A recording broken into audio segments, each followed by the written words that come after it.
وقال فرعون ذروني أقتل موسى وليدع ربه إني أخاف أن يبدل دينكم أو أن يظهر في الأرض الفساد.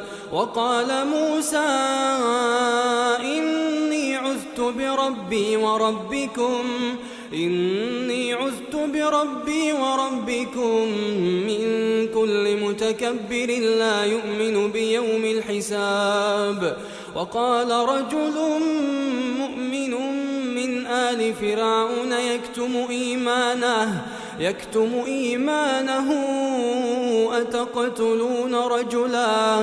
أتقتلون رجلا أن يقول ربي الله